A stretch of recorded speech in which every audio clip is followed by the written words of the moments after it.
ختم نبوت کے اوپر پہرا دینے کے لیے اپنے جذبہ ایمانی کو لے کے آپ لوگوں کے پاس حاضر ہوئے ہیں۔ ہماری ملاقات ہوئی ہے پیروچک کے دوستوں سے جو وہاں کے مقامی گاؤں کے رہائشی لوگ ہیں۔ ہم نے ساری جو فیکٹس ہیں ان کو انکوائر اباؤٹ کیا ہے، سارا ان سے ہم نے تفصیل لی ہے، بڑی ڈیٹیل میں گفتگو ہوئی ہے۔ اس کے بعد جو پہلے وہاں پہ مقامی علماء کرام تھے جو کوشش محنت کر رہے تھے ان کے ساتھ بھی ٹیلی فونک گفتگو ہوئی ہے، اس کے اوپر بھی ساری رپورٹس لی ہیں۔ اس کے بعد جو اور لوگ جو ہمارے دوست ہیں جو تنظیمی ہیں غیر تنظیمی ہیں ان کے ساتھ بھی سارے رابطے تھے، اور سب کے ساتھ سب سے گفتگو کرنے کے بعد جو ہے ہم نے ابھی سارے دوست بیٹھے اور ابھی ہم نے فیصلہ کیا ہے کہ ہم اپنا آج کا جو مشترکہ ایک اعلامیہ ہے وہ جاری کریں۔ جیسا کہ ابھی جو ہم پیروچک والے دوستوں سے ملے ہیں انہوں نے بتایا ہے معاملات بڑے گمگیر ہیں۔ پرابلم جو ہے وہ چھوٹی نہیں ہے کہ مسلمانوں کی جو مسجد ہے اس کے اوپر حملہ ہو، اس کے اوپر پتھر برسائے جائیں، اس کے اوپر ڈنڈے مارے جائیں تو دفعہ لگے 506۔ اور قادیانی جو نہ کوئی مذہب ہے نہ کوئی فرقہ ہے، ہاں فتنہ ضرور ہے، ان کے خلاف کوئی بات ہو جائے تو 295A بھی لگے اور 780A بھی لگے۔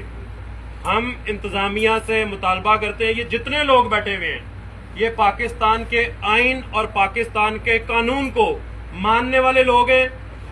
آپ اگر اور دوسری طرف آپ قادیانیوں کو دیکھیں تو قادیانی پاکستان کے آئین کے بھی منکر ہیں، پاکستان کے قانون کے بھی منکر ہیں، اور رسول اللہ صلی اللہ علیہ وسلم کی ختم نبوت کے بھی منکر ہیں۔ اور انتظامیہ اگر پاکستان کے آئین کے منکروں کو، پاکستان کے قانون کے منکروں کو اور ختم نبوت کے منکروں کو فیسیلیٹیٹ کرے گی تو رسول اللہ صلی اللہ علیہ وسلم کے غلام اپنی گردنیں لے کے پیروچک حاضر ہوں گے۔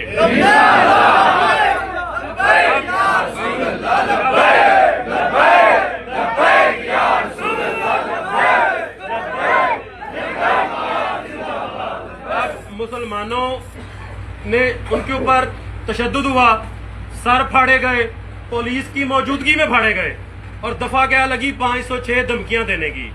اور قادیانی جنہوں نے یہ حملہ کیا ان کی طرف سے مسلمانوں کے اوپر کیا دفعہ لگ گئی 780 دہشت گردی، 295A۔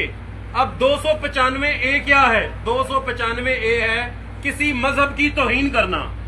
ہم یہ سارے لوگ آج انتظامیہ کو، جو ڈی پی او ہے، جو ڈی سی او ہے، جو بھی انتظامیہ ہے، جو بھی ایجنسیز ہیں، ہم ان کو بتانا چاہتے ہیں 295A کسی مذہب کی توہین ہو تو 295A لگتی ہے، کسی فتنے کی توہین ہو تو 295A نہیں لگتی۔ یہ بات بالکل واضح ہے۔ اگر کسی کو اس کے اوپر ڈیبیٹ کرنی ہے میں بالکل اوپن ہوں، مجھے کسی وقت ڈی پی او بلانا چاہے، مجھے ڈی سی او بلانا چاہے، وہ پاکستان کا جو پہلا آئین بنا قرارداد مقاصد کی روشنی میں وہ اس کے اوپر ڈیبیٹ کرنا چاہے، عثمان خضر مانگٹ حاضر ہے۔ وہ 56 کے آئین پہ ڈیبیٹ کرنا چاہے، عثمان خضر مانگٹ حاضر ہے۔ 62 کے آئین پہ ڈیبیٹ کرنا چاہے، عثمان خضر مانگٹ حاضر ہے۔ وہ 73 کے آئین پہ ڈیبیٹ کرنا چاہے، عثمان خضر مانگٹ حاضر ہے۔ 1973 کے آئین میں دوسری ترمیم کی گئی، دوسری ترمیم میں آرٹیکل 260 سب آرٹیکل 3 اس کے اندر مسلمان کی تعریف کی گئی۔ جو یہ ترمیم تھی اس میں مسلمان کی تعریف کی گئی۔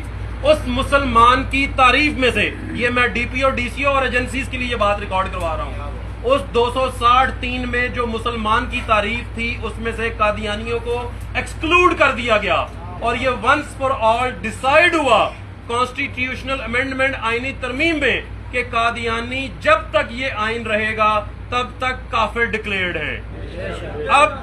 اب اگر کسی کو اس کے اوپر ڈاؤٹ ہے تو آئینی ترمیم ایک آئینی ترمیم سے ہی چینج ہو سکتی ہے، اور جب تک حضور آقا صلی اللہ علیہ وسلم کے غلام موجود ہیں، جب تک ان کی کندھوں پہ یہ گردنیں موجود ہیں، اس طرح کی آئینی ترمیم دوبارہ نہیں ہو سکتی۔ ہاں کوشش محنت کر کے ایک آئینی ترمیم اور ضرور ہوگی کہ ان کو ہم قادیان چھوڑ کے آئیں گے۔ دوسری بات، اس کے بعد اس آئینی ترمیم کے بعد جو آرڈیننس 20 آیا، آرڈیننس 20 میں یہ بات کلیئر کٹ کر دی گئی۔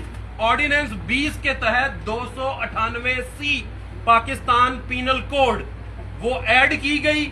298C بڑی کلیئر ہے کہ یہ قادیانی کسی کو اپنا جو ان کا فتنہ ہے وہ بتا نہیں سکتے، اپنے آپ کو مسلمان کہہ نہیں سکتے، کسی قسم کے شاعر اسلام استعمال کر نہیں سکتے۔ ٹھیک ہے جی، یہ 20واں آرڈیننس آیا, اس میں کلیئر کر دیا گیا اگر یہ کچھ ایسا معاملہ کریں گے تو 298C کے تحت ان کو 3 سال سزا دی جائے گی. اس کے بعد آپ 1974 سے اٹھا کے 2024 تک پاکستان کا کوئی عدالتی فیصلہ اٹھا کے دیکھ لیں, ہر عدالتی فیصلہ جو بھی case supreme court of Pakistan میں گیا ہے یا اسلامی نظریاتی کونسل میں گیا ہے یا فیڈرل شریعت کورٹ میں گیا ہے, ہر جگہ ان کو منہ کی کھانی پڑی ہے. لیٹسٹ کیس جو مبارک ثانی کیس تھا, اس میں سپریم کورٹ آف پاکستان کے فل بینچ نے یہ ڈیسائیڈ کر دیا ہے کہ اگر قادیانیوں نے آئین پاکستان میں سے حقوق لینے ہیں تو سب سے پہلے اس آئین پاکستان کو مانے. ایک بندہ ایک ڈاکومنٹ کو مانتا ہی نہیں ہے, ایک آئین کو مانتا ہی نہیں ہے, تو جو اس کی فیور کی بات ہے اس حد تک وہ اس کو مانتا نہیں ہے اور بعد میں اسی ڈاکومنٹ میں سے آئین اسی میں سے اپنے حقوق طلب کرے, یہ ہو نہیں سکتا. یہ سپریم کورٹ آف پاکستان نے ونس فار آل سیٹل کر دیا ہے کہ اگر آپ کو آئین پاکستان کے تحت حقوق چاہیے تو آپ آئین پاکستان کو پہلے مانیں, اس آئین کو مانیں. اب ہمارا مشترکہ مطالبہ ہے 295A 298C 452 جو خواتین کو گھروں میں گھس کے ان کو بے آبرو کیا گیا ہے, 452 353 354 PPC ہماری FIR میں ایڈ کی جائے, اور جو ان کی طرف سے 780A اور جو ہماری دوسری لگی ہے 295A لگی ہے اس کو ڈیلیٹ کیا جائے. اب جو پیرو چک سے لوگ آئے ہیں, یہ ہمارا کلیئر کٹ مطالبہ تھا اور ہم اپنی گردنیں پیش کرنے آ جائے تھے. بالکل میں بڑا کلیئر ہوں اس کے اوپر میں بڑا کلیئر ہوں. ہم بالکل ہمارے سے قانون پہ کسی نے بحث کرنی ہے آج یہ کر لے, قانونی طور پہ ہمارے دماغ میں یہ بات ڈال دے, اگر ہمیں پاکستان کے قانون کے تحت وہ بتا دے کہ یہ معاملات ان کے بنتے ہیں ہم مان جائیں گے. ہمیں دینی طور پہ اگر کوئی مطمئن کر لے, اگر کر سکتا ہے تو ہم تب بھی راضی ہیں. نہ ہمیں کوئی دینی طور پہ کر سکتا ہے, ہم نے دین وہ والا سیکھا ہے کہ کوئی بندہ ختم نبوت پہ بات کرے اور سننے والے کے دل میں بھی 1% ڈاؤٹ آ جائے تو وہ بھی مسلمان نہیں رہتا. ہم نے وہ والا دین سیکھا ہے کہ ختم نبوت پہ ڈاکہ پڑے تو جنگ یمامہ ہوتی ہے. ہم نے وہ والا دین پڑھا ہے, ہم نے اور دین کوئی نہیں پڑھا. اب ہماری جو ساری یہ کمیٹی آئی پیرو چک سے آئی, ان کے ساتھ ہماری بات ہوئی ہے, انہوں نے ہمیں تمام حالات سے آگاہ کیا ہے. ان کو آج ان کی DSP سے میٹنگ ہوئی ہے, SP کے ساتھ یہ ان کانٹیکٹ ہیں, SP انویسٹیگیشن کے ساتھ ان کانٹیکٹ ہیں, وہ جو ایک تنظیمات اہل سنت کی کمیٹی ہے وہ بھی ان کانٹیکٹ ہے, ہماری جماعت بھی ان کانٹیکٹ ہوگی, آئی ایم شیور کہ وہ ان کانٹیکٹ ہوگی. ہمیں اس کمیٹی نے, پیرو چک کی کمیٹی نے بتایا ہے کہ جو مسلمانوں کے اوپر 780A لگائی گئی ہے وہ ختم کی جا رہی ہے, 295A جو لگی ہے وہ ختم کی جا رہی ہے. جس قبرستان کے اوپر یہ سارا معاملہ ہوا ہے اس قبرستان میں یہ ان رائٹنگ پہلے بھی آیا تھا, اب پھر ان رائٹنگ آ رہا ہے کہ اس قبرستان سے قادیانیوں کا کوئی لینا دینا نہیں ہے. اگر تو یہ جو بات ان کا یہ جو ایک معاہدہ ہو رہا ہے انتظامیہ کے ساتھ یہ ہو جاتا ہے تو ہم اس معاہدے پہ لبیک کہیں گے, کیونکہ یہ حضور کے غلاموں کی جیت ہے. اگر یہ معاہدہ نہیں ہوتا اور یہ اس معاہدہ یہ کرنے میں یہ ناکام ہو جاتے ہیں تو پھر حضور کے جو غلام ہیں سیال کوٹ کیا پاکستان کی تاریخ کا پیرو چک میں بڑا میدان لگائیں گے, اپنے قانونی اور اپنے دینی حقوق کے اوپر پہرا دیں گے. یہ ہمارا آج کا مشترکہ اعلامیہ ہے.